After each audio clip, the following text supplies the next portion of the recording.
फिर व्यंग करते हुए कहते हैं कि अवश्य ही राजकुमारी इन्हीं को पति रूप में स्वीकार करेंगी, हरि जानकर विशेष रूप से इन्हीं को पति बनाएंगी।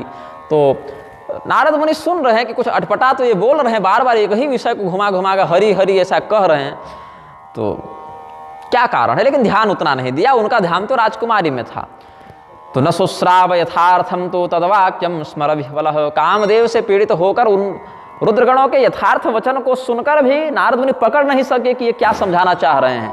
एत्युक्त्वा सच्छलम वाक्यम उपहासम प्रचक्रतुः, और छल युक्त व्यंग वचनों से वो लोग उपहास करते रहे। तो काहु न लखा सो चरित विशेखा, सो स्वरूप नृप कन्या देखा, मरकट बदन भयंकर देहि, देखत हृदय क्रोध भातेहि।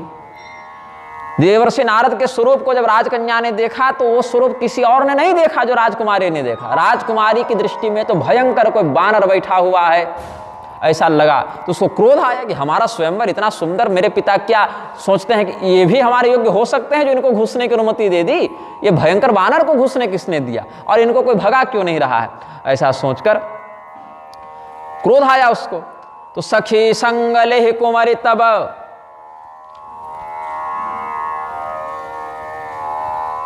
जन चल जनुराज मराल, देखत फिर महीप सब कर सरोज जयमाल। अपने हाथों में विजयमाल को लेकर अपने सखियों से घिरी हुई वह विश्वमोहिनी अपने अनुरूप पति की खोज करती हुई, राजाओं का निरीक्षण करती हुई आगे बढ़ी। एतस्मिन्नंतरे भूप कन्या चान्तः पुरात्तुषा, स्त्रीभिः समावृता तत्रा जगाम वरवर्णिनी, बभ्राम सा सभां सर्वां मालामादाय सुव्रता, वरमनवेशते तत्र स्वात्माभीष्टं नृपात्मजा, वानरास्यं विष्णुतनुं मुनिं दृष्ट्वा चुकोपसा। शरीर तो विष्णु भगवान के समान है देवर्षि नारद का, लेकिन मुख बड़े भयंकर बंदर के समान है। अब जब तक दर्पण न दिखे तब तक देवर्षि नारद को पता कैसे चले। अब नीचे देख रहे हैं तो बढ़िया श्याम सुंदर बढ़िया लग रहा है उनको कि हम भगवान विष्णु के समान हैं, यहाँ से तो सब ठीक ही दिख रहा है, ऊपर ही भगवान गड़बड़ कर दिए हैं, मुखमंडल में विकृति कर दिए हैं। तो देवर्षि नारद को भ्रम भी नहीं हुआ, संदेह भी नहीं हुआ, क्योंकि इधर तो सब ठीक ही दिख रहा है, तो संदेह भी उनको नहीं हुआ। तो वानरास्यम, आस्य कहते हैं मुख को, दशास्य कहते हैं रावण को, 10 मुख हैं, तो वानरास्यम और विष्णु तनुम, नीचे का तनु शरीर धड़ जो है विष्णु भगवान के समान और मुख वानर के समान। तो और क्रोध आया, ये क्या विचित्र प्रजाति है भाई। तो दृष्टिम निवार्य ततः प्रस्थिता प्रीतिमानसा, उधर से नजर हटा के दूसरी ओर बढ़ी, तो जिधर जिधर वो जाती उधर उधर उछल कूद कर देवर्षि नारद बैठ से जाते, वही उधर मुड़ गई तो और उधर से कूद के सामने वाली कुर्सी पर बैठ गए कि हो सकता नहीं देखा हो तो इस बार देख ले। और ये जो आतुरता देखे रुद्रगण सो हंसने लग गए, उनसे नियंत्रण नहीं रखा गया। जेहि दिशि बैठे नारद फूली, सो देसी ते ही न बिलो की भूली। और जिधर जिधर देवर्षि नारद जावे उधर से वो नजर हटा ले, भूल कर अभी उधर न ताके। तो पुने पुने मोने उसक उकसहि अकुलाही, देख दसाहर गन मुसुकाही, धर नृपतनु तह गयऊ कृपाला, कुंवरी हरखी मेली जयमाला।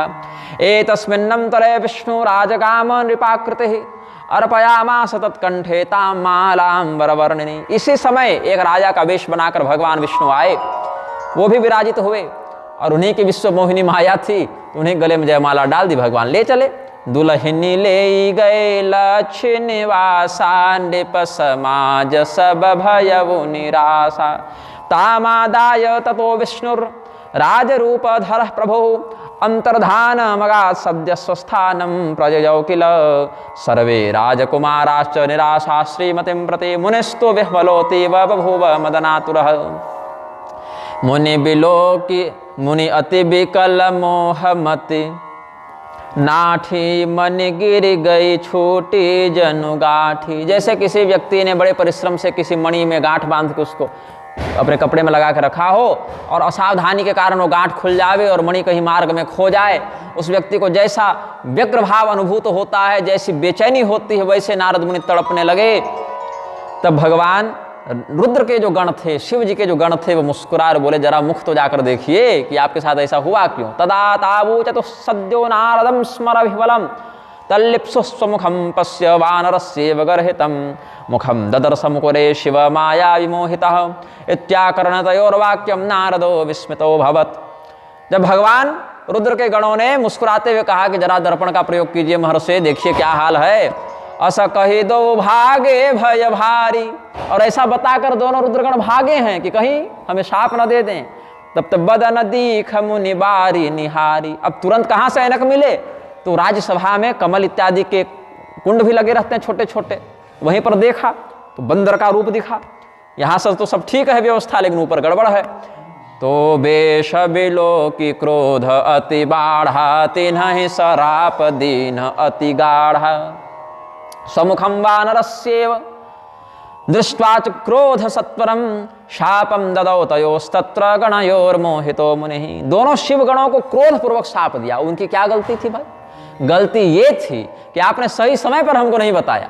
ये सारा तमाशा हो गया, मेरा अपमान हो गया, लड़की का विवाह हो गया, तब बता रहे हो। पहले बताते तो देवर्षि नारद कोई उपाय करते, सोचते। लेकिन यहाँ सबों के सामने मेरा उपहास हुआ, मेरा मनोरथ भंग हुआ, और कन्या का विवाह भी किसी और से हो गया। अभी भगवान से हुआ ये नहीं पता चला है, किसी और से हो गया, और फिर अब तुम लोग बता रहे हो, जबकि पीछे से 1 घंटा से मजाक कर रहा है ये लोग दोनों बैठ के, व्यंग कर रहा है, लेकिन बता नहीं सकता है क्या बात है। इसीलिए देवर्षि नारद ने विशेष क्रोध किया और शाप दिया। युवा ममोपहासं वै चक्रतुर्ब्राह्मणस्य हि भवेताम राक्षसो विप्र विर्यजौ वै तदाकृति, कि मुझ ब्राह्मण का उपहास तुम लोगों ने किया है, हमारे स्वरूप का तिरस्कार तुमने किया है, इसलिए तुम ब्राह्मण के ही पुत्र के रूप में उत्पन्न होने के बाद भी राक्षस बन जाओगे। तो विश्रवा मुनि के अंश से ये लोग उत्पन्न हुए, विप्र विर्यजौ, विप्र के वीर्य से उत्पन्न हो गए, लेकिन भवेताम राक्षसौ, लेकिन राक्षस हो जाओगे, ये शाप दिया है। हो निशाचर जाय तुम कपटे पापी दो, हसेउ हम ही सो ले हो फल, बहुरे हसेउ मुनि को। फिर पुनः जल में अपना स्वरूप देखा, तो अब सब बात सामान्य है, क्योंकि भगवान ने अहंकार तोड़ना था, भगवान अहंकार तोड़ दी।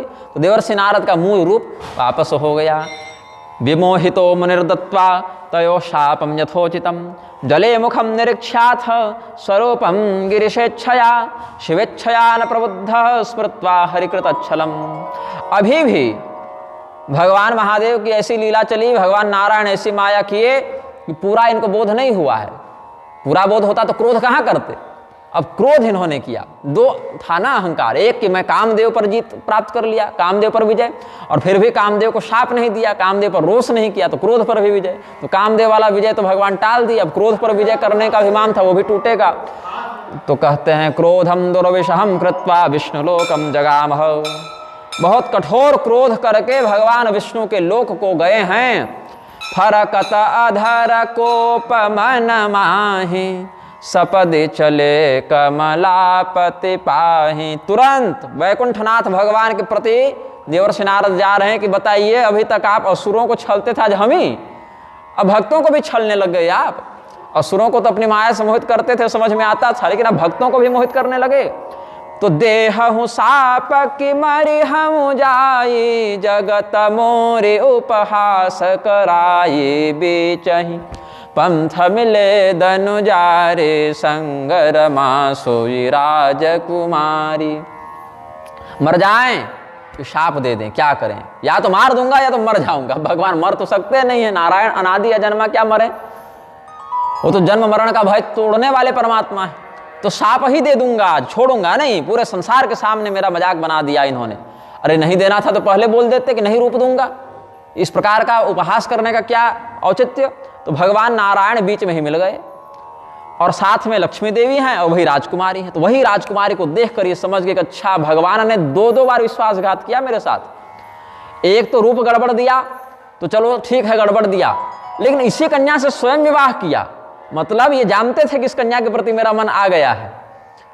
उस समय तो देवर्षि नारद ने आन पावन वही कह दिया, तो भगवान नहीं देना था तो कह देते, लेकिन स्वयं उस कन्या का पाणी ग्रहण किया, इससे ज्यादा बुरा लगा। तो माया बसन रहा मन बोधा। जब भगवान ने पूछा कि कहाँ नारद जी, कहाँ चले, बड़े हड़बड़ी में कहीं जा रहे हैं क्या, तो उनके हृदय में जो रहा सहा धैर्य था वो भी चला गया कि और मतलब चीर के उसमें नमक डाल दो और फिर गरम रड़ और रख दो। देवर्षि नारद तड़प उठे, अंदर से तड़प उठे और डांटते हुए कहते हैं, हे हरे तुम महादुष्ट कपटी विश्वमोहन, परोत्साहम न सहते मायावी मलिनाशय। बाहर से काले नहीं हैं आप, अंदर से भी काले हैं। कपटी हैं, विश्व को मोहित करने वाले मायावी महादुष्ट हो गए हो। परोत्साहम न सहते, दूसरे की बढ़ोतरी नहीं देख सकते। अरे कुंवारे होते तो समझ में भी आता, लक्ष्मी जी पहले से फिर भी मेरा घर नहीं बसने दिया। तो पर संपदा सकहु नहीं देखी, तुम्हारे ईर्षा कपट विशेखी। ईर्षा कपट बहुत है, और केवल हमारे साथ नहीं, हमको तो आज पता चल रहा है कि अंदर से ये दुर्भावना थी मन में। बाकियों के साथ भी आपने ऐसा ही किया है। मथत सिंधु रुद्र बौरायऊ, सुरन प्रेरि विषपान करायऊ। समुद्र मंथन हुआ था ना, क्या निकला? कालकूट विष। पहले जाके शिव जी को पिलाए, न रहेंगे ना हिस्सा मांगेंगे। तो भगवान महादेव बच गए, और देवताओं को प्रेरित करके विषपान करवाया है। शिव जी अपने से नहीं आए थे विष पीने, देवता जाकर निवेदन किए तो करुणावत्सल भगवान पी गए, और असुरों को मदिरा दे दी, और शिव जी को जहर दे दिया, और अपने क्या रखा? ये लक्ष्मी और ये कौस्तुभ मणि।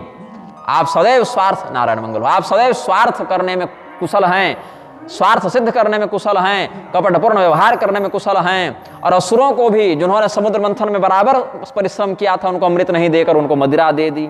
मोहिनी रूप मादाय कपटम कृतवान पुरा, असुरेभ्यो पायस्तम वारुणीमृतम नहि। मथत सिंधु रुद्र हि बौरायहु, सुरन प्रेरि विषपान करायहु। असुर सुरा विष शंकरहि, आपुर माम निचारु। स्वार्थ सिद्ध कुटिल तुम, स्वार्थ साधक कुटिल तुम, सदा कपट व्यवहार। चेत्यविन्न विषम रुद्रो दयां कृत्वा महेश्वर, भवेन्नष्टाखिला माया तव व्याजस व्याजस्ते हरे, तब व्याजस ततो हरे होना चाहिए, ऐसा कुछ। गतिस्स कपटातेति प्रिया विष्णु विशेषतः। यदि भगवान महादेव कृपा करके विष नहीं पीते ना, तो पूरा संसार समाप्त हो जाता, फिर आपकी माया भी नहीं रहती, ऐसा कहने लगे। तो साधु स्वभावो न भवान स्वतंत्र प्रभुणाकृत। आपका स्वभाव ही है प्रभुत्व वाला, और स्वप्रभुत्व से आप स्वतंत्र हैं, आप पर किसी का नियंत्रण नहीं, इसीलिए आप निरंकुश हो गए हैं। आपका स्वभाव साधु स्वभाव वाला नहीं है। परम स्वतंत्र न सिर पर कोई, भाव मन ही करहु तुम सोई। लेकिन आज पाला ठीक से पड़ गया। आज तक लोग आपको प्रणाम करते आए हैं, हाथ जोड़ते आए हैं, दादा भैया महादेव नारायण करते आए हैं। आज आपको ठीक व्यक्ति से पाला पड़ा है। आज ये सारा कपट का बाजार हम नष्ट कर देंगे। जो अच्छा है उसको बुरा कर देते हो, बुरे को अच्छा कर देते हो, इसी प्रकार सबसे छल कपट करते हो। मन में निर्भयता है, और सबसे बड़ी बात कि शुभ और अशुभ कर्म का प्रभाव पड़ता नहीं है, तो कोई दुष्परिणाम का भय नहीं है। अब लग तुम ही न काहू साधा, किसी ने आपको उचित शिक्षा नहीं दी है, नियंत्रित नहीं किया है। तो इदानीम लप्ससे विष्णु फलम स्वकृत कर्मणः। आज तक आप निर्भय होकर अपना काम करते रहे, किसी ढंग वाले व्यक्ति से भिड़े नहीं, लेकिन आज भिड़ गए हैं। अद्यापि निर्भयस्तम ही संगम नायत तरस्विना, इदानीम लप्ससे विष्णु फलम स्वकृत कर्मणः। भले भवन अब बायन दीन्हा, पाबहुगे फल आपन कीन्हा। भगवान विष्णु बोले कि पूरा निकल जाने देते हैं। ये जो प्रवाह निकल रहा है ना, ये बाढ़ का पानी एक बार चला जाए तो ये सरिता स्वयं शांत हो जाए। तो बोल लीजिए, कुछ कह नहीं रहे हैं भगवान। इतना आरोप लगा है, भगवान अपनी ओर से कहते, लेकिन नहीं। क्या कहते? अन्वकार सित स्वरूपेण ये न कापट्य कर्म कृत, तद्रूपेण मनुष्यस्तम भवत दुख भुगधरे। वंचेहु मोहे जवन धरि देहा, सोयतन धरहु साप ममएहा। आपने क्या किया? मनुष्य रूप धारण करके राजा बन के आए, हमारी होने वाली पत्नी को होने नहीं दिया, तो इसीलिए आप भी मनुष्य रूप में ही अवतरित होंगे। कपियाकृति तुम किन्ह हमारे, करिहं की ससहाय तुम्हारी। आपने हमारा मुख बंदर का करके हमारा काम बिगाड़ दिया। यन मुखम कृतवान में तम ते भवन्तु सहायिनः। तो जो बंदर का स्वरूप आपने हमें दिया, वही बंदर की आपको सहायता लेनी पड़ेगी। तो महादेव जी को हनुमान बन के आना पड़ा। हनुमान रूप में, किम पुरुष योनि में आए, लेकिन स्वरूप तो वानर का है। मम अपकार किन्ह तुम भारी, नारी बिरह तुम हो बदुखारी। तम स्त्री वियोगजम दुखम लभस्व पर दुखदः।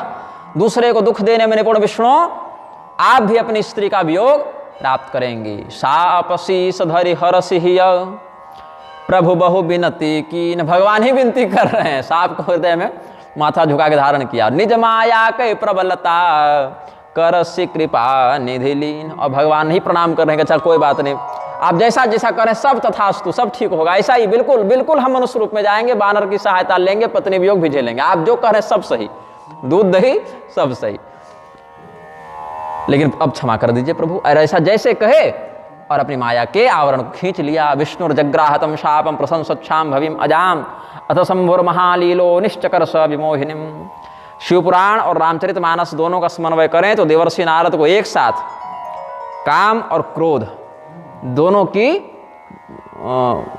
जो अहंकार वृत्ति थी उससे मिटाने के लिए माया व्याप्त की है, शिव जी की माया और विष्णु भगवान की माया। तो विष्णु भगवान क्या है? शांत रहने के लिए प्रसिद्ध हैं। भृगु मुनि लात मारे थे तो कहाँ क्रोध किए थे? तो सहनशीलता के लिए विष्णु भगवान की प्रतिष्ठा है, और काम विजय में शिव जी की प्रतिष्ठा है कि कामदेव भस्म किया। और ये दोनों को चुनौती देते फिर रहे थे कि हमने अकेले कामदेव को जीत लिया, क्रोध को जीत लिया। तो काम विजयी भगवान महादेव ने भी अपनी माया लगा दी और क्रोध विजयी भगवान नारायण ने भी अपनी माया लगा दी, और फिर दोनों ने अपनी माया खींच ली। तो जब हरि माया दूर निवारी, नहीं तह रमान राजकुमारी, तब मुनि अति सभी तहरि चरना, गहे पाहि प्रणतारति हरना। अथ ज्ञात्वा मुनि सर्वम माया विभ्रममात्मनः, अपतत्पादयोर विष्णोर्नारदो वैष्णवोत्तमः। वैष्णवों में अग्रगणी हैं, अग्रणी योग भास्कर भगवान नारद वैष्णवों में, विष्णु भक्तों में बहुत ऊपर स्तर पर आते हैं, टॉप में आ रहे हैं।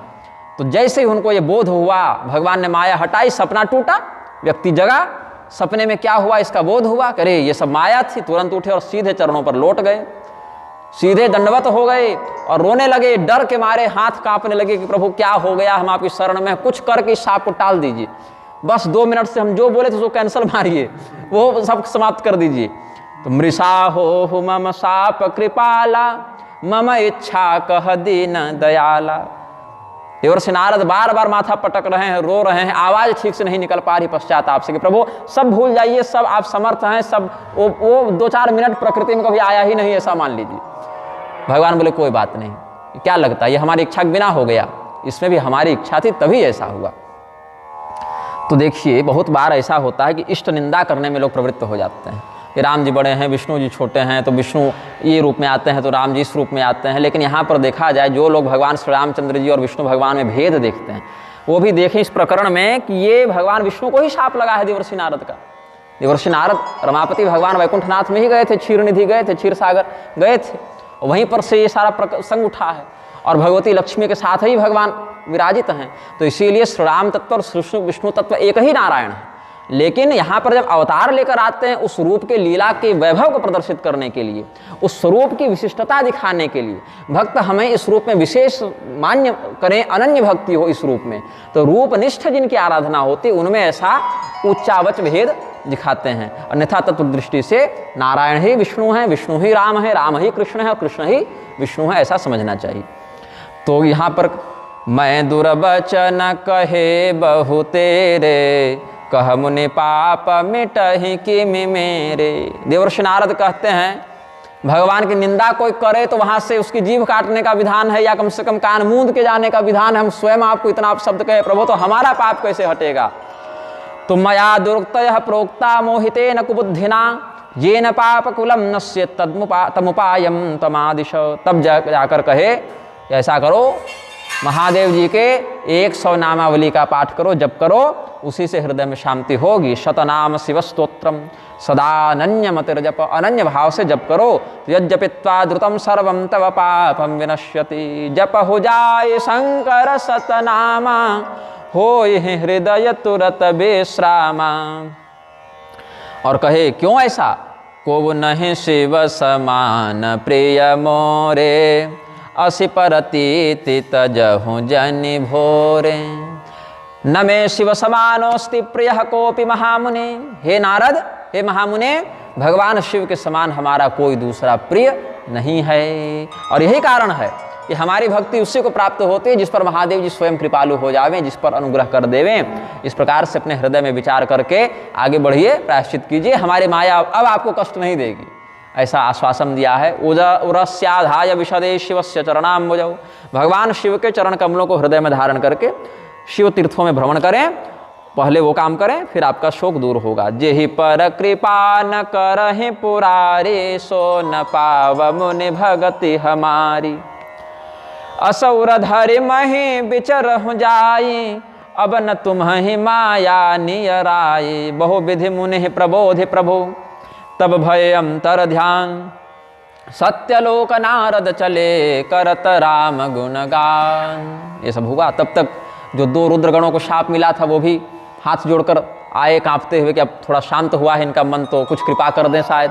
तो बोले प्रभु हम लोग कोई सामान्य ब्राह्मण नहीं हैं, और हम लोग शिव जी के गण इसी काम के लिए आपके पीछे भेजे गए थे, बस गड़बड़ ये हो गई कि ज़्यादा बोल गए, थोड़ा चुप रहते तो दंड नहीं मिलता, ज़्यादा ही उपहास कर गए प्रभु। लेकिन आप कृपालु हैं, आप शाप भी दे सकते हैं, अनुग्रह भी कर सकते हैं, तो शाप दे दिए, अब अनुग्रह कर दीजिए। शाप अनुग्रह करहु कृपाला, बोले नारद दीन दयाला। नारद मुनि देखे कि चलो ठीक है, सब विषय समाप्त हो गया, तो क्यों इन बालकों को पीड़ित करें। बोले देखो ऐसा है, शाप तो लगेगा, राक्षस बनोगे, लेकिन उनको भिखमंगा राक्षस नहीं बनोगे, त्रिलोकी को विजेता बनकर शासन करोगे, और पूरे ब्रह्मांड के राजा बनोगे, शिव भक्त बनोगे।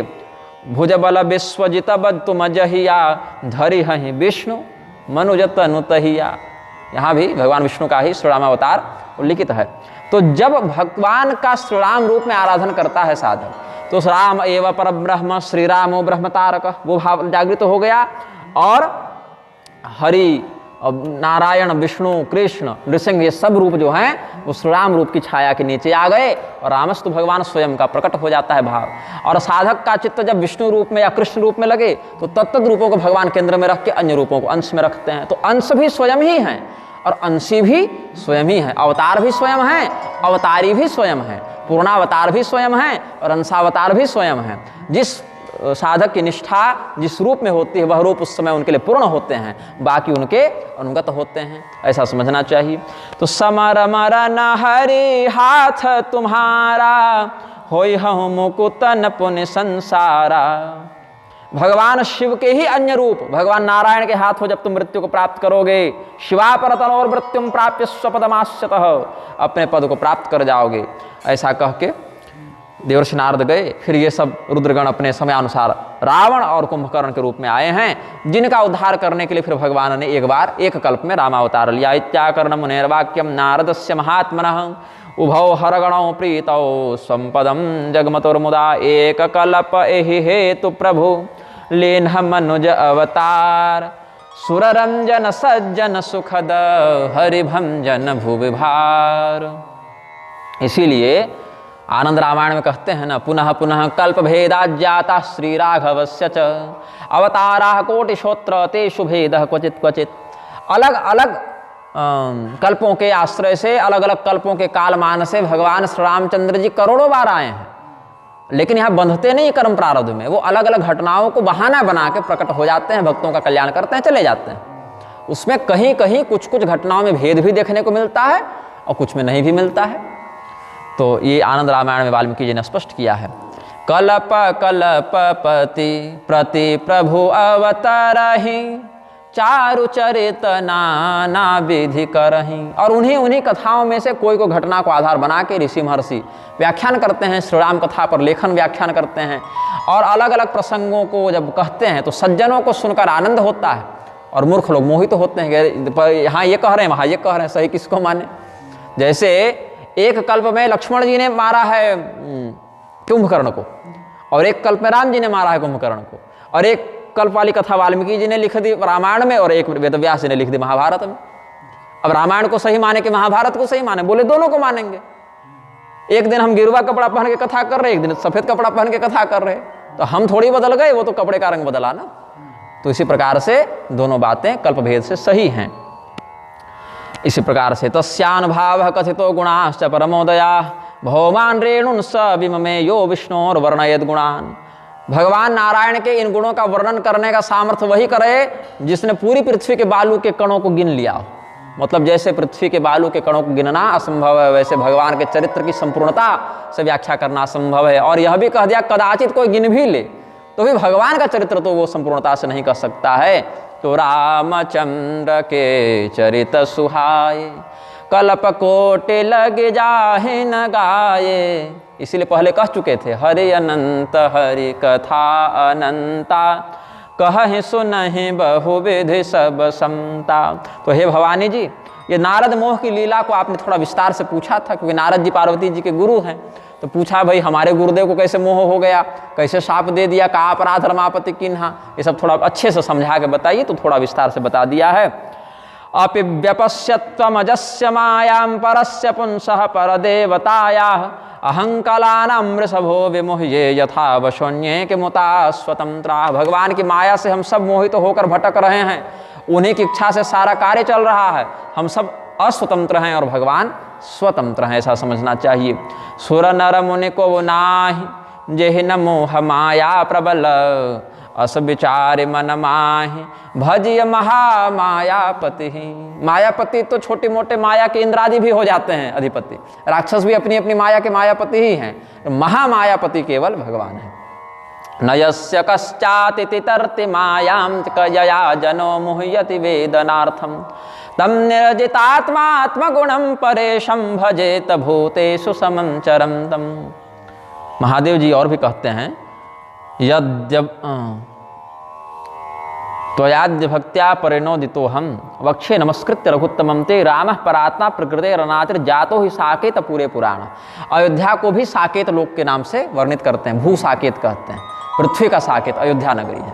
इनको सत्या नगरी भी कहते हैं, क्योंकि सत्य स्वरूपी भगवान का अवतार हुआ। तो सत्या और अयोध्या और भू साकेत ये सब इसके नाम हैं।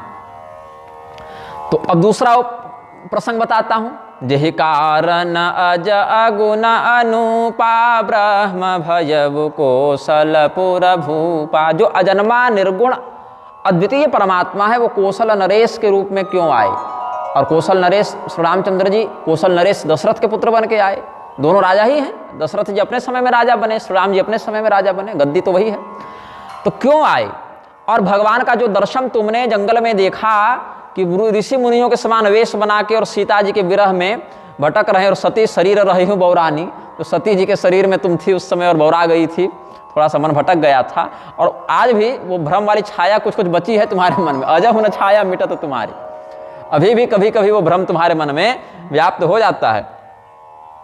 इसीलिए उस रोग का हरण करने के लिए, भ्रम रूपी रोग का हरण करने के लिए हम कथा कहते हैं। यम्माम पृच्छस्तमुपेत्ययोगात् समासहस्रांदौपारतं वै, स येष साक्षात् पुरुषः पुराणो, न यत्र कालो विशते न वेदः।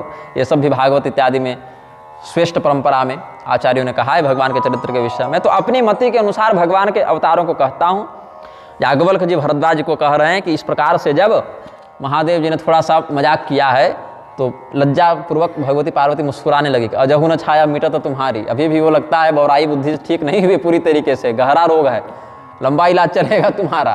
तो पार्वती जी थोड़ा मुस्कुराई, लज्जित हो गई। सकुच सप्रेम उमा मुस्कानी। फिर भगवान महादेव आगे कथा में कहे, क्या कहते हैं? सो मैं तुम सन कहूँ सब, सुन मुनि समन लाई, राम कथा कलिमल हरनी, मंगल करनि सुहाई। कलयुग के मल का हरण करने वाली, मंगल करने वाली श्री राम कथा को अब मैं कहता हूँ। हे भरद्वाज सुनो कि देवर्षि, नारद तो हो गए, महादेव जी पार्वती जी को आगे बता रहे हैं। स्वायंभू मनु अरु सतरूपा, तिन्हते भय नर श्रेष्ठि अनुपा, दंपति धर्म आचरणनी का, अजहु गाव श्रुति जिन्ह कैली का। यदा स्वभार्यया साकं जातः स्वायंभुव मनुः, तदा मिथुन धर्मेण प्रजा हे धाम बभूविरे। हे शाम होना चाहिए ना, एधा प्रजा इस भाव से करेंगे। स्वयंभू मनु और देवी शतरूपा के ही बताए विधान से मैथुनी सृष्टि होने लगी, जो प्रजनन की सामान्य विधा है, स्त्री पुरुषात्मक सृष्टि। उससे पहले सांकल्पिकी सृष्टि, यौगिकी सृष्टि, मानसी सृष्टि होती थी। तो वही स्वयंभू मनु और देवी शतरूपा जिन्होंने ये मानवीय सृष्टि आगे बढ़ाई। ऐसे महाराज मनु जो धर्म के आचरण की बिल्कुल लकीर पर रहते थे, बिल्कुल कभी धर्म के आचरण से जिनका मन भटका नहीं, और यही कारण से उनका बनाया संविधान मनुस्मृति इत्यादि का व्याख्यान ऋषिगण करते हैं और मनुविरुद्ध वचनों को उतना श्रद्धेय नहीं मानते हैं। अन्य स्मृतियां होने के बाद ही मनुस्मृति से विरुद्ध अगर वो स्मृतियां चली जाएं, उस अंश में उस पर उतनी श्रद्धा नहीं करते जितनी मनु महाराज के वचनों पर करते हैं। उनके 2 पुत्र थे, नृप उत्तान पाद सुत जासु, ध्रुव हरि भगत भयव सुत जासु। उत्तानपाद नाम का पुत्र हुआ उनको, जिनके पुत्र ध्रुव जी का चरित्र प्रसिद्ध ही है। और दूसरे पुत्र का नाम प्रियव्रत था। लघु सुत नाम प्रियव्रत ताहि, वेद पुराण प्रशंसा ही जाहि। वेद पुराण इत्यादि में जिसकी प्रशंसा है, ऐसे प्रियव्रत नामक दूसरे पुत्र का वर्णन किया। प्रियव्रतोत्तानपादौ मनुपुत्रौ बभूवतुः, इत्युत्तानपदः पुत्रो ध्रुवः कृष्णपरायणः। फिर इनकी पुत्री का नाम था, 3 पुत्रियां थीं, आकुति, देवहूति, प्रसूति। तो आकुति का विवाह रुचि प्रजापति से हुआ, जहाँ से यज्ञ नारायण भगवान का अवतार हुआ और दक्षिणा देवी का हुआ। और देवहूति का विवाह कर्दम मुनि से हुआ, जहाँ कपिल मुनि का जन्म हुआ, अनुसुईया इत्यादि पुत्रियों का जन्म हुआ कर्दम देवहूति के माध्यम से। और प्रसूति का विवाह दक्ष प्रजापति से हुआ था, जहाँ से दक्ष प्रजापति की संततियाँ हुई। तो देवहूति पुनि तासु कुमारी, जो मुनि कर्दम की प्रिय नारी। देवहूतिर्मनुसुता कर्दमस्य प्रिया स्मृता, अवतरण स्वकलया यस्याम कृष्ण स्वयं हरिः।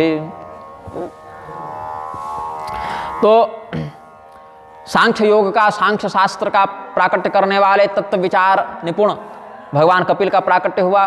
भागवत में कहते हैं, अयम सिद्ध गणाधीश सांख्याचार्य सुसम्मतः, लोके कपिल इत्याख्याम गमता ते कीर्तिवर्धनः। ये सिद्ध गणों के स्वामी, सांख्य योग के उपदेष्टा, संसार में तुम्हारी कीर्ति को बढ़ाने वाले कपिल नाम से प्रसिद्ध होंगे, ऐसा कहा गया है। तो सांख्य शास्त्र जिन्ह प्रगट बखाना, तत्व विचार निपुण भगवान।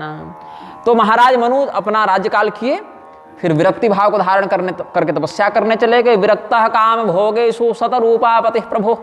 शतरूपा देवी के पति महाराज मनु फिर तपस्या करने चले गए हैं। ते ही मनुराज किन्ह बहुकाला, प्रभु आयसु सब विधि प्रतिपाला। होय न विषय विराग, भवन बसत भा चौथपन। हृदय बहुत दुख लाग, जन्म गयौ हरि भगति बिनु। उनको मन में ऐसा भाव हुआ कि हम राज्यपाट तो कर रहे हैं, लेकिन भगवान की भक्ति कुछ पीछे छूट जा रही है। ये सब काम में फंसे रह जाते हैं, व्यस्त रह जाते हैं। तो अपने पुत्रों को राज्य का मुख्य भार सौंपकर अपनी पत्नी के साथ ही बर बस राज सुतहि तब दीन्हा। पुत्र राज्य ले नहीं रहे थे कि पिताजी आपके बिना कैसे राज्य चलेगा, आप मनु हैं, समर्थ हैं। बोले नहीं बेटा, अब संभालो, हम चले तपस्या करने। तो अकेले नहीं गए, पत्नी के साथ गए। नारी समेत गबन बन कीन्हा। वानप्रस्थ आश्रम में नारी के साथ जाने का भी अनुशासन है। तो विसृज्य राज्यम तपसे सभार्यो वनमाविशत। वैराग्य धारण करके विरक्तः काम भोगेषु शतरूपापति प्रभु। विसृज्य राज्यम तपसे सभार्यो वनमाविशत। तो नैमिषारण्य में गए और वहाँ ऋषि महर्षियों के मध्य में वो भी अपना एक आश्रम बना के तपस्या करने लगे। तो ऐसा लगता था उनको जाते हुए देखकर कि साक्षात ज्ञान और भक्ति शरीर धारण करके जा रहे हैं। भक्तिमती मैया सदरूपा और ज्ञान रूपी भगवान स्वयंभू मनु, ये सब गए। गोमती नदी के तीर पर पहुँचे हैं, वहाँ स्नान ध्यान करके सब ऋषि महर्षि भी आए हैं और धर्म धुरंधर ऋषि भी हैं, धर्म धुरंधर मनु महाराज भी हैं। बल्कि मनु महाराज ने तो ऋषियों को उपदेश भी दिया है मनुस्मृति में। तो वहाँ पर कुछ सत्संग हुआ, फिर जितना भी तीर्थाटन था वो सब ऋषि महर्षि करवा दिए। फिर अपने राजसी वैभव का परित्याग करके पूर्ण संकल्प के साथ द्वादशाक्षर मंत्र का ये जप करने लगे। द्वादश अक्षर मंत्र बर जप ही सहित अनुराग, वासुदेव पद पंकरुह दंपति मन अतिलाग। यतस्तु ने निमि एवोदम, एशोदम एक भाव है। निहत दानवम स्वयं अरण्येस्मिन् ततस्तेन नैमिषारण्य संगीतम। इसमें बहुत ज़्यादा स्याही फैल गई है, बहुत प्राचीन पाठ है। तो इसमें नैमिषारण्य का नाम पढ़ने का कारण क्या कहते हैं कि एक निमिष भर में ही भगवान नारायण ने यहाँ दानवों को मारा था, इसीलिए इसका नाम नैमिषारण्य पड़ा। ये भी एक भाव यहाँ व्यक्त करते हैं। एक और कथा है, वो चक्र दिया था ब्रह्मा जी ने कि सत्संग करने के लिए जाओगे तो जहाँ इस चक्र का ठहराव हो जाए, निमि पतन हो जाए, वहीं पर नेमी पतन हो जाए, वहीं नैमिषारण्य बन जाएगा, वहीं पर कलयुग का प्रभाव नहीं होगा। तो वहीं तुम लोग कथा पुराण सुनना। तो शौनकादि मुनि फिर वहीं नैमिषारण्य में ही सूत जी के माध्यम से कथा सुनते हैं। तो ये सब 2 बातें हैं, टिप्पणी में था यहाँ लिखा हुआ, तो हमने सोचा कि कह देता हूँ। अस्तु, द्वादशाक्षर मंत्र का जप करने लगे। स्वायं भुवो मनुः पूर्वम द्वादशारण महामनुम जजाप गोमती तीरे नैमिषे विमले बने। तो कैसे ये तपस्या कर रहे हैं? तृणपर्णादिभे शरणः कृतान्नोभ्यर्चयद्विभुम अभक्षौत्तम श्लोकमुपाधावत् समाधिना करहि आहार शाक फल कंदा सुमिरहि ब्रह्म सच्चिदानंदा पुण्य हरि हेतु करन तप लागे बारी आधार मूल फल त्यागे। पहले तो साग खा के, फल खा के, कंद खा के रहे, भगवान का सच्चिदानंद स्वरूपी परमात्मा का चिंतन करते, फिर तपस्या करते हुए फल मूल छोड़ के केवल जल पीने लगे और कहते थे प्रसीद विष्णु भक्तानां व्रजनो दृष्टिगोचरम। हे प्रभु, हमारे नेत्रों में आप दृष्टिगोचर हो जाए। दृग्गोचरो भवतु मेद्य सदीन बंधु, ये भी शायद ब्रह्मानंद जी का वचन है। उराभिलाष निरंतर होई देखिय नयन परम प्रभु सोई। एक दीनबंधु अष्टक है, और जहाँ तक हमें स्मरण आ रहा है, एक संत हुए मौक्तिक राम उदासीन जी, तो पुष्कर में उनका सन्निधान था। उनके शिष्य हुए थे ब्रह्मानंद जी। ब्रह्मानंद भजनमाला भी उनकी चलती है, साधु लोग बड़ा गाते थे, पुष्कर निवासी ब्रह्मानंद जी। तो वो संस्कृत के बड़े अच्छे विद्वान भी थे। ऐसे तो कविता इत्यादि लिखते ही थे, लेकिन संस्कृत में भी बहुत अच्छा उनका अभ्यास था। तो उन्होंने एक दीनबंधु अष्टक लिखा है। अब पूरा तो मुझे स्मरण नहीं है, लेकिन उसकी पंक्ति के अंत में कहते हैं दृग्गोचरो भवतु मेद्य दीन बंधु। ऐसा एक संत परंपरा में मुझे सुनने को मिला था कि उनको भगवान के दर्शन की बड़ी तीव्र इच्छा हुई। ब्रह्मानंद जी को पुष्कर में रहते थे, तो भगवान दिखे नहीं। एकांतवासी महात्मा लोग अपना भाव व्यक्त किए, संस्कृत में इसको पढ़ने लगे, तो ये भाव उनका श्लोक बन के निकला। तो दीनबंधु अष्टक, स्तोत्र रत्नाकर इत्यादि में उसका है। तो हे वो दीनबंधु, आप हमारे आंखों के सामने आए, ऐसा कह के रोने लगे। हम भी पहली बार पढ़े थे तो पूरा नहीं पढ़ पाए थे, इतना सुंदर भाव है कि 4-5 श्लोक में रोने लगे थे। तो ऐसा विश्वास है हमें कि अगर उस स्तोत्र का विधिपूर्वक व्यक्ति उस भाव से पाठ करे तो भगवान किसी न किसी रूप में अनुभव तो अवश्य कराएंगे। ऐसे ही ये पौराणिक वाक्य भी प्रसीद विष्णु भक्तानां व्रजनो दृष्टिगोचरम, इसका भी अगर निष्ठापूर्वक जप किया जाए तो भगवान का दर्शन हो सकता है। अगुण अखंड अनंत अनादि जेहि चिंतहि परमार्थवादी नेति नेति जेहि वेद निरूपा चिदानंद निरूपाधि अनुपा शंभु बिरंचि विष्णु भगवाना उपजहि जासु वंशते नाना ऐसे प्रभु सेवक बस अहये भगत हेतु लीला तनु गहई।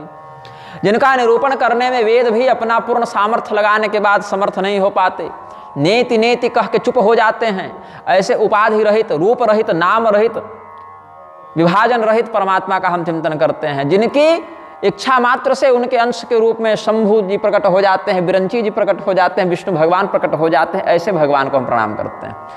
तो अब कहेंगे कि भाई विष्णु बिरंची शंभु प्रकट हो रहे हैं, ये भगवान का निर्गुण निराकार रूप का ध्यान कर रहे हैं। अगुण, निर्गुण, अखंड, अनंत, अनादि, ये सब निर्गुण निराकार का ही ध्यान कर रहे हैं। आकार युक्त होते, गुण युक्त होते तो सगुण साकार कहते हैं ना, यहाँ तो कह रहे हैं कि अगुण अखंड, फिर उधर निरुपाधि अनुपा, इसका अर्थ है निर्गुण परमात्मा का ही ये स्मरण कर रहे हैं। और वही निर्गुण परमात्मा जब सत्वगुण के प्रभाव को दिखाते हैं तो विष्णु रूप में प्रकट होते हैं, और रजोगुण के प्रभाव को दिखाते हैं तो ब्रह्मा रूप में होते हैं, और तमोगुण का प्रभाव दिखाने शिव रूप में प्रकट होते हैं, लेकिन मूल रूप में गुणातीत और आकारातीत होते हैं। तो न विद्यते यस्य च जन्म कर्म वा न नाम रूपे गुण दोष एव वा, गजेंद्र मोक्ष वहाँ भी कहते हैं तथापि लोकाप्यय संभवाय स्वमाय जातान्यनुकाल मृच्छति।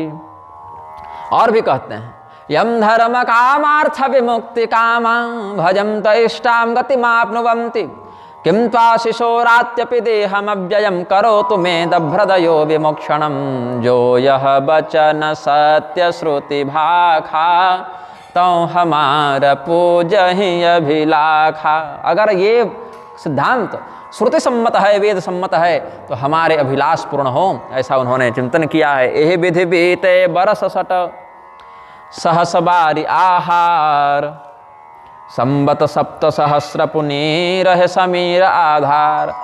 जल का आहार करते हुए 6000 वर्ष बीते, और वायु का आहार करते हुए 7000 वर्ष बीते, और बरस सहस सत 10 त्यागे वो सोबू, ठाढ़े रहे कपद दोबू। एक पैर पर खड़ा होकर फिर 10 सहस्र वर्षों तक इन्होंने तपस्या की है। निराहारो जित श्वासो नियम व्रत कर्षिता, एक पादे न संतिष्ठन धराया मणि संस्थिर। तो इस प्रकार से 6000, फिर 7000, फिर 10,000 ऐसे ऐसे वर्षों का क्रम बना के तपस्या किए हैं। तो त्रिदेवों ने इनकी तपस्या को देख के इन पर कृपा करने का विचार किया। विधि हरिहर तप देखे अपारा, मनु समीप आए बहुबारा। मागहु बर बहु भांति लुभाए, परम धीर नहीं चलहि चलाए। क्या कहते हैं? उत्तिष्ठोत्तिष्ठ भद्रम ते तपस्सिद्धोऽसि काश्यप, वरदोहम अनुप्राप्तो व्रियतामिप्सितो वरः। ब्रह्मा जी आते हैं तो यही सब कहते हैं। हिरण्यकशिपु को यही कहा था ना, कश्यप नंदन अरे उठ जा, तेरी तपस्या पूर्ण हुई, मैं ब्रह्मा तुझे वरदान देने के लिए आया हूँ, मांग क्या मांगता है।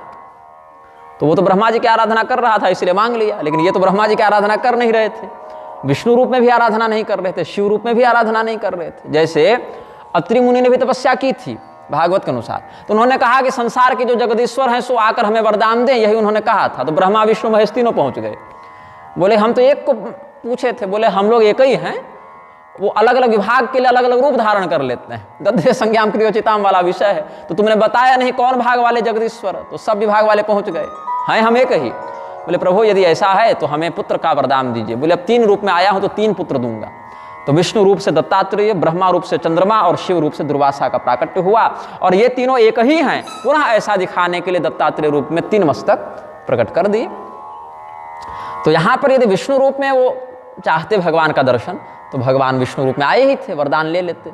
लेकिन जिसकी नाम रूपैक निष्ठा होती है वो व्यक्ति उसी देवता को अन्य रूपों में देखकर भी हर्षित नहीं होता है। जिनको बाल रूप में निष्ठा है वो विवाह कालीन रूप को प्रणाम भले कर ले, लेकिन अनन्य भक्ति वहां नहीं करेगा, वो बाल रूप की ही सेवा करेगा, चाहे कृष्णावतार में हो, रामावतार में, चाहे जो ले लें।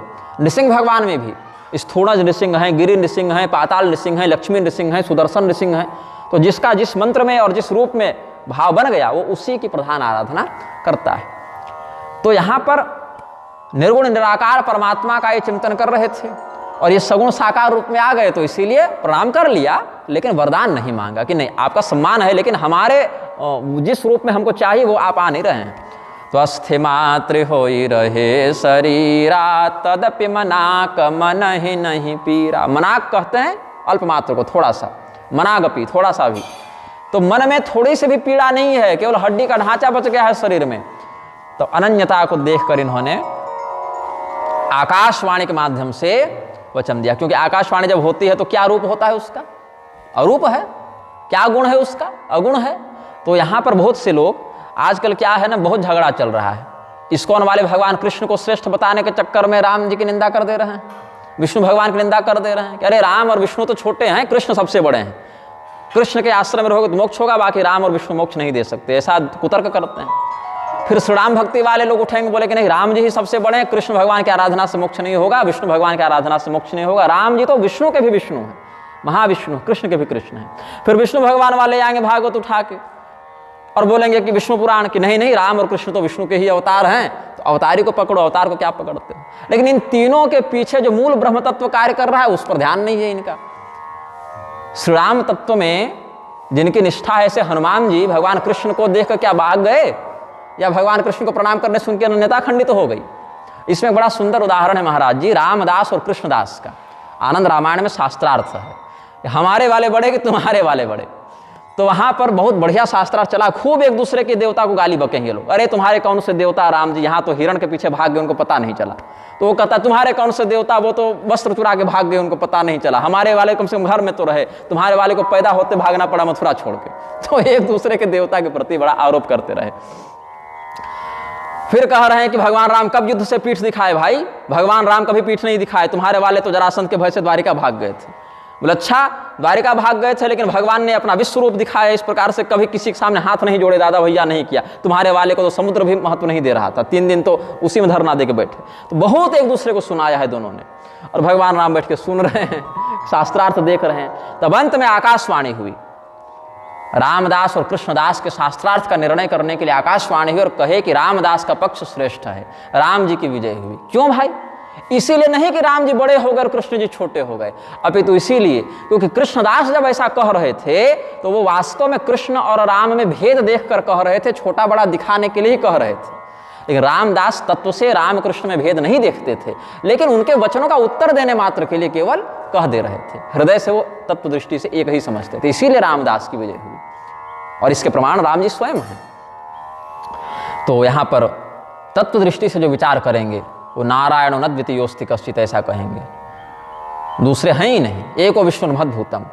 और विष्णु सहस्रनाम में राम भी हैं, राम सहस्रनाम में विष्णु भी हैं, कृष्ण सहस्रनाम दोनों हैं, इनका सबका नाम तो वही है। तो अक्रूर जी इसमें बड़ा सुंदर समाधान किया है। अक्रूर जी कहते हैं कि प्रभु, ना आपका नाम विष्णु है, ना आपका नाम राम है, ना आपका नाम कृष्ण है। ये तो हम भक्तों में चर्चा करने के लिए आपको संबोधन में ऐसा पुकारते हैं कि विशधातो प्रवेशनात्। जब हमने देखा कि आप जो ब्रह्म हैं वो संसार में प्रविष्ट हुए, तो प्रविष्ट होने के कारण हमने कहा ये तो विष्णु हैं, तो आपका नाम विष्णु हो गया। और जब हमने देखा रमन्ते योगिनो यस्मिन्, योगियों का चित्त भी आप में रमण कर रहा है, तो हमने कहा अरे ये तो राम है, तो हमने आपका नाम राम किया। और आकर्षयति सर्वान, हमने देखा सबों का आप आकर्षण कर रहे हैं, तो चाहे कृषि भूर्वाचक शब्दों नश्च निवृत्तिवाचक, पृथ्वी को क्री कहते हैं, कृष कहते हैं, और णकार से उसका निवारण होता है, तो मर्त्य लोक से जो मुक्त कर दे उसको कृष्ण कहते हैं। ऐसा जब आपका लक्षण दिखा तो हमने आपको कृष्ण कहा। वस्तुतः राम, कृष्ण और विष्णु, नारायण, गोविंद, दामोदर, ये सब नाम तो भगवान को हम लोगों ने उन लीलाओं और अनुभवों के कारण वाच्य में प्रयुक्त किया है। भगवान वहां बंध नहीं गए हैं कि राम नाम हो गया, कृष्ण नाम हो गया तो केवल वही हो गया, भगवान का अस्तित्व उसके इतर नहीं है। वो भक्तों के मन में उसकी अनुभूति कराने के लिए, क्योंकि बोलने के लिए किसी नाम का आश्रय लेना पड़ेगा, किसी रूप का आश्रय लेना पड़ेगा, क्योंकि जिसका नाम नहीं, रूप नहीं, उसका वर्णन करोगे कैसे, उसकी सेवा करोगे कैसे, उसका भजन करोगे कैसे। इसके लिए भगवान ने नाम रूपादि के अनंत होने के बाद भी कुछ प्रधान प्रधान नाम रूपादि में लीला का व्यवहार किया है, ये बात है। तो यहां पर जब वो निर्गुण निराकार का भजन कर रहे हैं तो सगुण साकार ब्रह्म के आने पर भी उन्होंने वरदान प्राप्त नहीं किया है। बोले वो प्रारूप में ही हमको चाहिए। तो फिर आकाशवाणी होती है, मांग मांग बर भई न भवानी परम गभीर कृपामृत सानी। अद्राक्ष महमे तप्ते हृत्सारम महदद्भुतम दंश भक्षित देहस्य प्राणास्ति सुसेरते। जब चमड़ी समाप्त हो गई इनकी, दीमक मच्छर इत्यादि खा के चाट गई इनका शरीर, तो इनका प्राण हड्डी में वास करने लगा। ततो गगन संभूता वाणी समुदपद्यत। आकाशवाणी होती है, मृतक जियावन गिरा सुहाई श्रवण रंध्र होई उरजब आई हृष्ट पुष्ट तन भये सुहाये मानहु अब ही भवन ते आए। भगवान की वो दिव्य आकाशवाणी जब मनु शतरूपा के कानों में पड़ी, सतत कीचक वल्मीकात् सहत ओजो बलान्वितः सर्वावयव संपन्नो वज्र संहननो युवा। जब हिरण्यकशिपु को ब्रह्मा जी वरदान देने आए थे, उनके वचनों से, उनके आशीर्वाद से हिरण्यकशिपु जैसा राक्षस भी एकदम जवान होकर तुरंत खड़ा हो गया। ये तो साधक थे, फिर भी इनमें कैसे ऐसा नहीं होगा। तो ऐसा इनका शरीर हृष्ट पुष्ट हो गया जैसे अभी अभी तुरंत घर से आए हो तपस्या करने के लिए। और वहीं दंडवत करके बहुत प्रेम से गदगद वाणी से मनु जी ने कहा है, सुनु सेवक सुर तरु सुर धेनु विधि हरिहर बंदित पद रेणु सेवत सुलभ सकल सुखदायक प्रणत पाल सचराचर नायक जो अनाथ हित हम परने हो तो प्रसन्न होई यह बर देहु। हे समस्त देवताओं को आनंदित करने वाले, हे समस्त सेवकों के लिए कल्पवृक्ष के समान अभिष्ट वरदान देने वाले, हे कामधेनु के समान अभिष्ट वरदायक, आपके चरण रजों की, अब चरण रज जिसमें अरूप है वो कहाँ होगा, लेकिन एक भाव है स्तुति का। ब्रह्मा विष्णु महेश भी आपके चरण रजों की कामना करते हैं। हे सचराचर के नायक, हे प्रणतपाल, हे शरणागत वत्सल, हम अनाथों पर कृपा करते हुए आप एक वरदान दीजिए। यज्ञे स यज्ञ पुरुषाच्युत तीर्थपाद तीर्थश्रवः श्रवण मंगल नामधेय आपन्न लोक वृजिनो पशमो दयाज्य शन्न कृधीश भगवन्नसि दीननाथ यथाचरित बालहितं पिता स्वयं तथा त्वमेवार्हति न समेहितुम। जैसे पिता अपने पुत्र पर कल्याण करे वैसे प्रभु आप हम पर कीजिए। बोले अभी तक किस ब्रह्म की आराधना कर रहे थे? वेद निरूपा, जिसका निरूपण वेदों ने किया। तो कैसा किया? अगुण अखंड अनंत अनादि, और इधर अनूपा निरूपादि, इस प्रकार से कह रहे थे। लेकिन अब हमको स्वरूप चाहिए आपका, तो हम उसी स्वरूप में देखना चाहते हैं जो हम मांग कर रहे हैं। क्या? तो जो स्वरूप बस शिव मन माही, जेहि कारण मुनि जतन कराही। जो भूषुंड मन मानस हंसा, सगुण अगुण जेहि निगम प्रशंसा। देखहि हम स्वरूप भरि लोचन, कृपा करहु प्रणतारति मोचन। भगवान शिव के हृदय में वंदो बाल रूप सोई रामू वाला भाव भी है, और जो भुसुंडी जी के मन में, का भुसुंडी के मन में जो भाव है वही हमको दर्शन करना है। ऐसी कृपा करें। अगस्त मुनि का यहाँ मत देखिए। श्री नीलकंठे न विचिन्त्ययत् विचिन्त्यत श्रीका, श्री नीलकंठे न विचिन्त्यत यत् श्रीकाकराजे न भुषुंडिनापि। तदेव मां दर्शय रूपमद्भुतं, दयानिधे सद्दयार्तिहारिन्। विचिन्त्यतों को विचिन्त्यत लिख दिया, इसीलिए हमको थोड़ा पढ़ने में असुविधा हो गई। दंपति बचन परम प्रिय लागे, मृदुल विनीत प्रेम रस पागे। जब मनु शतरूपा के ऐसे अत्यंत मधुर और विनम्र वचनों को भगवान ने सुना, तो भगवान तो विश्वरूप हैं, सर्वत्र हैं, खंभा फाड़ के प्रकट हुए थे, विश्वरूप हैं। तो यहाँ पर प्रकट हो गए भगवान। कैसे दिखते हैं?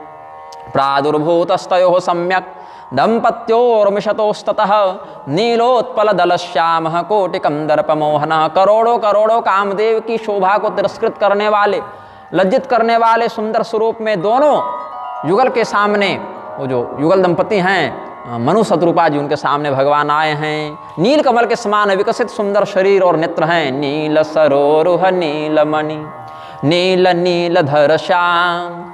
लाजहि तनु शोभा निरखी, कोटि कोटि शतकाम। इस प्रकार से भगवान प्रकट हुए हैं। भगवान का स्वरूप कैसा है? शरद पूर्णिमा के चंद्रमा के समान सुंदर, गाढ़ और ठोड़ी बड़ी सुंदर, शंख के समान 3 रेखा और घुमावदार गला, लाल होठ, दांत, नाक अत्यंत सुंदर, नेत्रों की छवि खिले हुए कमल के समान, नव अंबुज अंबक छवि नीकी, चितवनी ललित भावती जी की।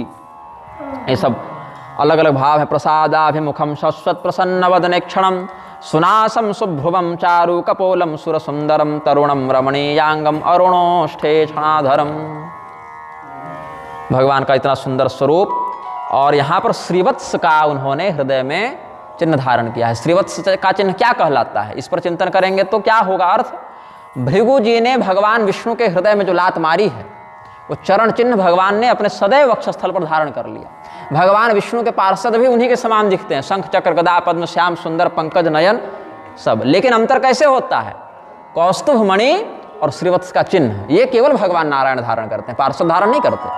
तो इसी से पता चलता है, बाकी सामान्य दृष्टि से अंतर पता नहीं चलेगा। सायुज्यता प्राप्त है उनको, सारूप्यता प्राप्त है उनको, तो अंतर नहीं पता चलेगा। अंतर पता करने के लिए देखना पड़ता है कौस्तुभ मणि है क्या, श्रीवत्स का चिन्ह है क्या, तो नारायण जानो, नहीं तो पार्षद जानो। ये रहस्य है। तो यहाँ पर भगवान कैसे हैं? कहते हैं उर श्रीवत्स रुचिर बनमाला। यहाँ भी जो श्रीराम रूप में दर्शन दिए हैं, वहाँ भी श्रीवत्स का चिन्ह दिखाया है और विष्णु तत्व से अपने तात्विक एकता सिद्ध की है भगवान ने। तो कहते क्या हैं कि सुंदर श्रीवत्स का चिन्ह है और कुंडल, मकराकृति कुंडल हैं और सुंदर मुकुट धारण किया है, ये सब है। भगवान यहाँ पर कोदंड पाणी के रूप में आए। कोदंड पाणी राम, धनुष धारण करके भगवान आए हैं। तो भगवान का जो स्वरूप यहाँ पर आया, इसमें कमर में तरकस, निसंगी भी हैं और बाण भी धारण किए हैं, धनुष भी धारण किए हैं। तो श्रीराम रूप भी हो गया। और हृदय में वक्षस्थल में श्रीवत्स का चिन्ह है। तो बताए कि मैं वही नारायण हूँ जो अभी विष्णु रूप में आया था, वही परमात्मा हूँ, लेकिन तुमको ये पसंद नहीं था।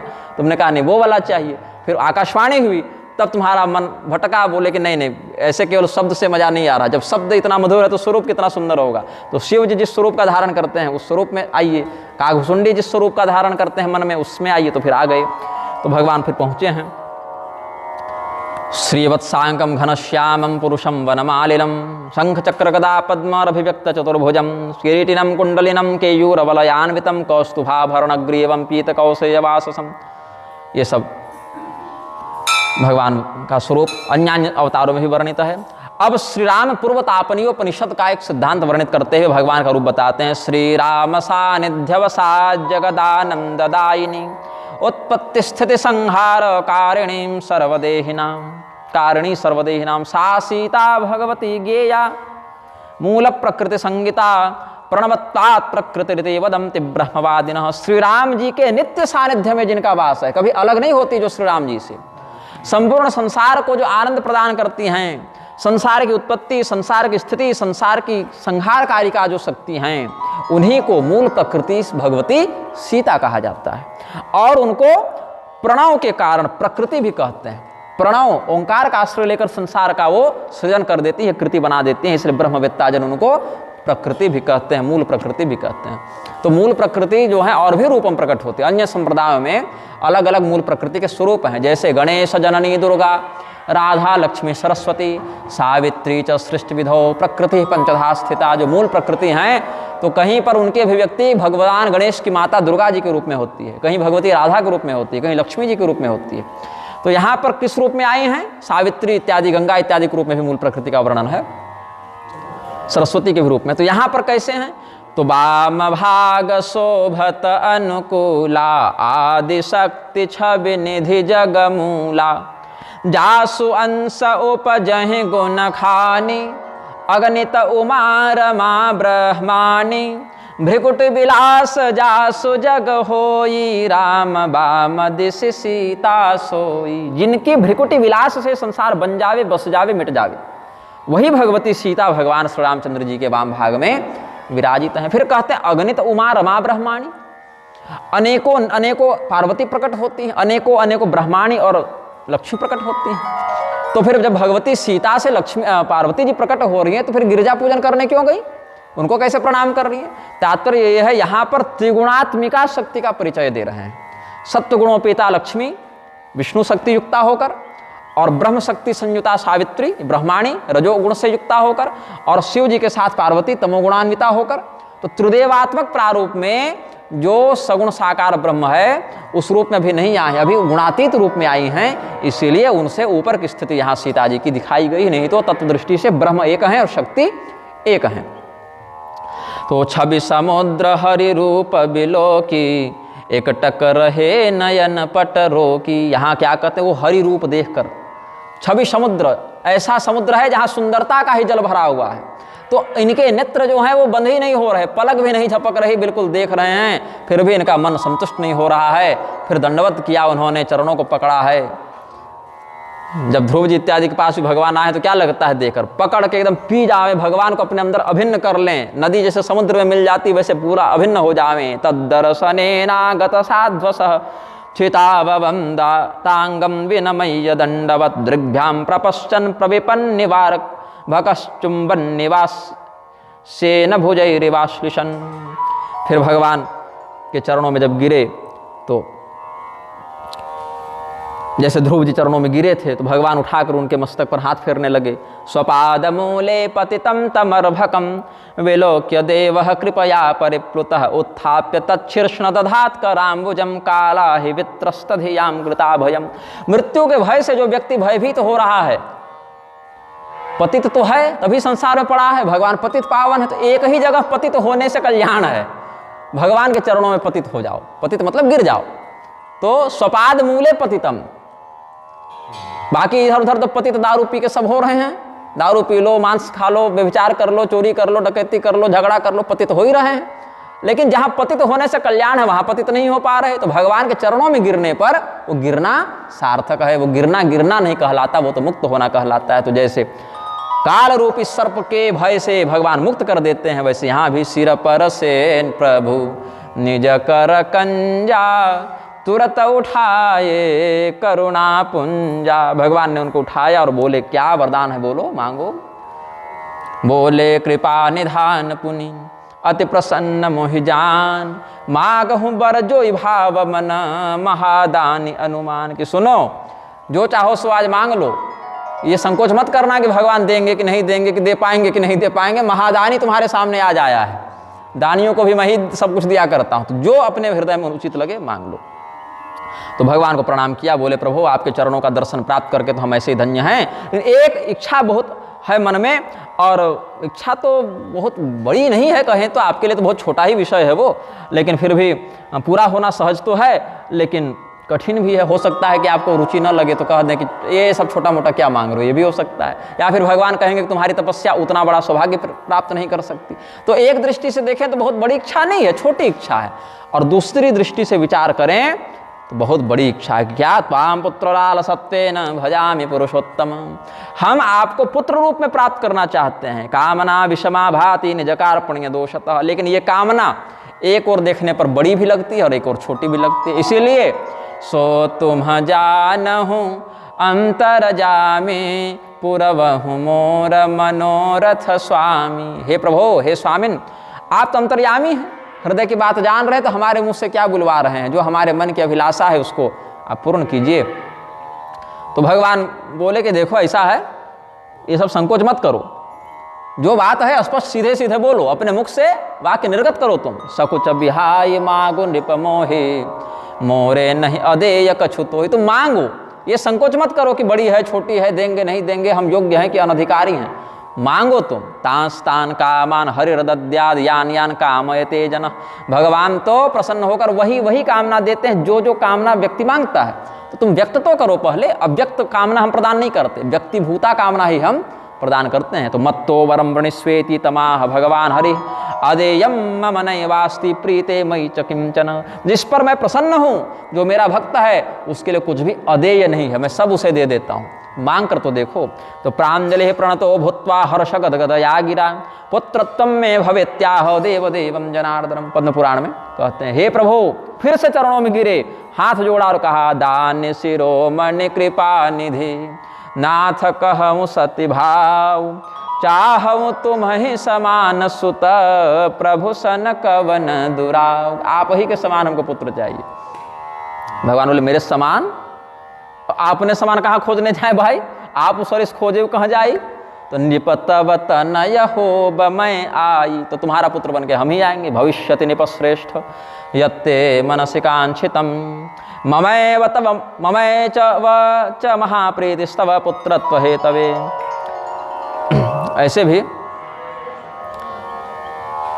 जब कदम मुनि देवहूति जी को कहे थे मांगो जो चाहती हो, तुष्टो हमद्य तव मान विमान दाया शुश्रूषया परमया परया च भक्त्या।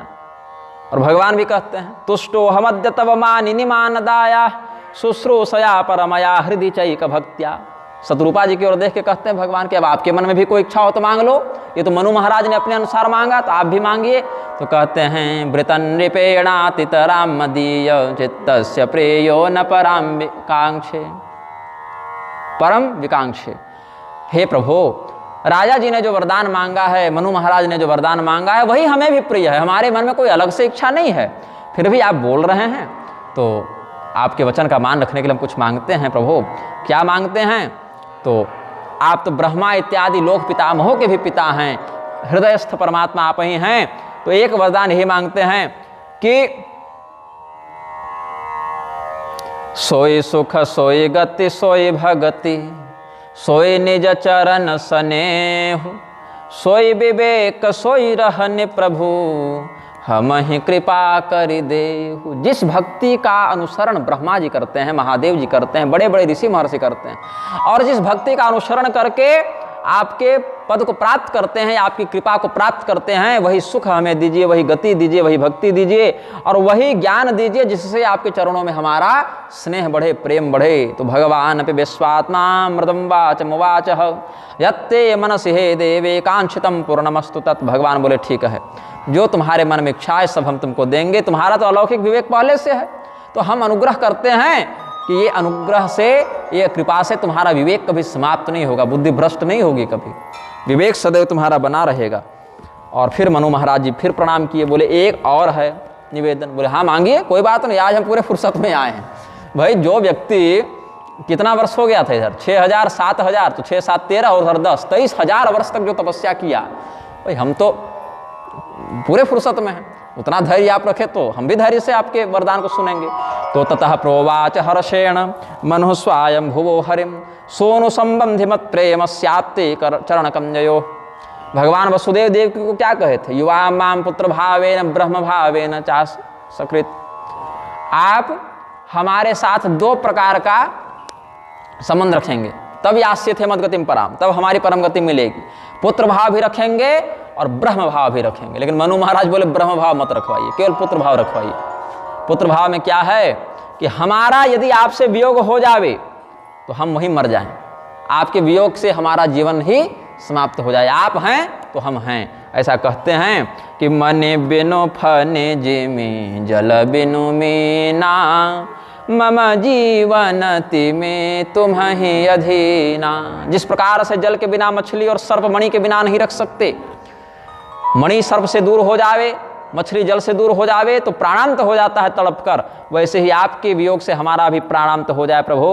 भगवान बोले चलो ठीक, ये भी स्वीकार है, तथास्तु। अभी ऐसा करो, तपस्या पूरी हुई, अभी स्वर्ग जाओ तुम, पहले कुछ दिन स्वर्गलोक में रहो, फिर समयानुसार जब तुम्हारा अवसर आएगा तो तुम दशरथ कौशल्या इत्यादि के रूप में आओगे, तब वहाँ पर ये सारा वरदान हम पूर्ण करेंगे। इत्युक्तस्तेन लक्ष्मी सह प्रोवाच सुमहागिरा।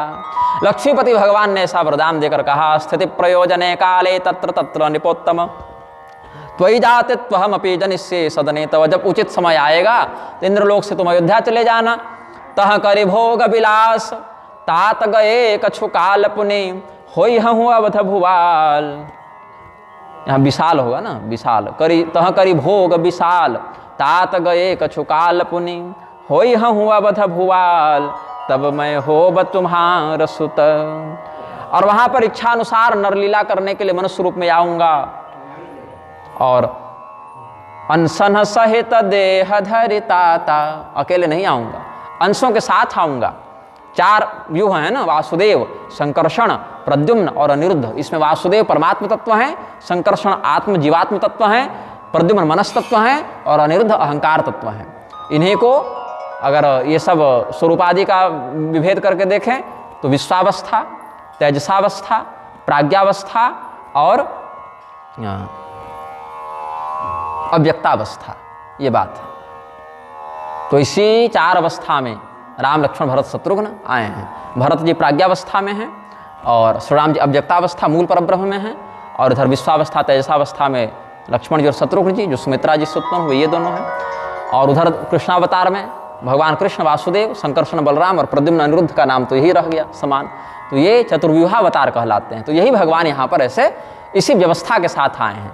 और यही भगवान चतुर्भुज नारायण में एक साथ दिखते हैं, जहाँ प्रद्युम्न तत्व जो है वो शंख बन जाते हैं, और अनिरुद्ध तत्व सुदर्शन चक्र बन जाते हैं, और संकर्षण तत्व शेषनाग बन जाते हैं, और अव्यक्त तत्व जो है वासुदेव तत्व वो नारायण बन जाते हैं। तो अगस्त संहिता के अनुसार भी शेषो जातस्तु सौमित्रे, सुमित्रानंदन लक्ष्मण के रूप में शेषनाग आए, और शंख और चक्र के रूप जो अवतार हैं वो भरत और शत्रुघ्न हो गए। ऐसा भी शास्त्रीय वचन प्राप्त होता है।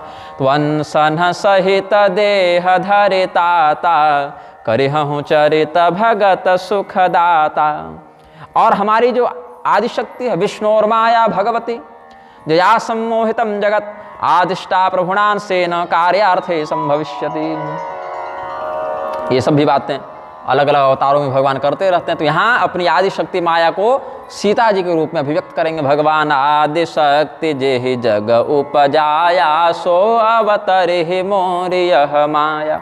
ये सब वरदान दे के भगवान ने 3 बार सत्य है ऐसा कहा है। पुरब मैं अभिलाष तुम्हारा, सत्य सत्यपन सत्य हमारा। 3 बार कहा सत्य है, सत्य है और सत्य है। 3 वरदान मांगे हैं ना। पहला वरदान मनु जी ने मांगा कि पुत्र रूप में आप मिले, तो सत्य है। फिर दूसरा वरदान शत्रुपा जी ने मांगा कि आपकी वो भक्ति हमें मिले, आपका वो ज्ञान जिससे चरणों में प्रेम बढ़े, तो वो दूसरा सत्य हो गया। और तीसरा कि आपके वियोग से हमारा प्राणांत हो जाए। तो 3 बार भगवान ने सत्य कहा, 3 वरदान दिए, 3 बार सत्य कहा और अंतर्ध्यान हो गए। एतम एवं दत्वा वरम तस्मै तत्रैवांतर्दधे हरिः। फिर भगवान का चरण कमल हृदय में विराज करके उसी आश्रम में कुछ समय रहे मनु और शत्रुपा। फिर उस शरीर को छोड़कर अन्य दिव्य लोक से समय पाय तनु तजि अनयासा, जाय किन्ह अमरावती बासा। अमरावती में चले गए, वहाँ देवराज इंद्र की राजधानी है अमरावती। कहीं कहीं 16 प्रकार के स्वर्ग वर्णित हैं, कहीं 21 प्रकार के स्वर्ग वर्णित हैं। तो स्वर्ग की राजधानी अमरावती है, जहाँ देवराज इंद्र का महल है। राज्य की राजधानी होती है, तो वैसे अमरावती स्वर्ग की राजधानी, इंद्रलोक वही है। तो यह इतिहास पुनीत अति उमहि कही वृषकेतु भरद्वाज सुनु अपर पुनि राम जन्म कर हेतु। अब भरद्वाज जी को याज्ञवल्क्य जी आगे के प्रसंगों की ओर जोड़ेंगे कि इतनी कथा तो शिव जी ने पार्वती जी को सुना दी। अब ये लोमस रामायण के आधार पर जो कथा ये प्रताप भानु वाला है विषय, उस पर कल चिंतन करेंगे। तब तक भगवान नाम संकीर्तन करें। सीताराम सीताराम सीताराम सीताराम सीताराम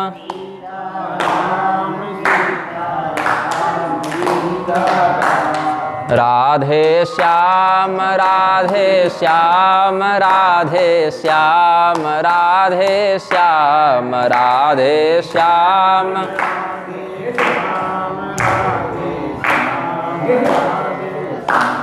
सीताराम सीताराम सीताराम सीताराम सीताराम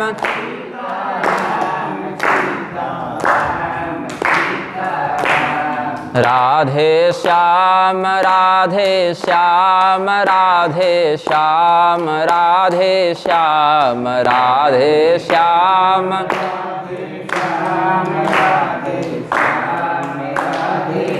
प्रेम से बोलिए आनंद कंद भगवान की, श्री सीतारामचंद्र भगवान की जय, उमापति महादेव की जय, श्री हनुमान जी महाराज की जय, श्री गोस्वामी तुलसीदास जी महाराज की जय।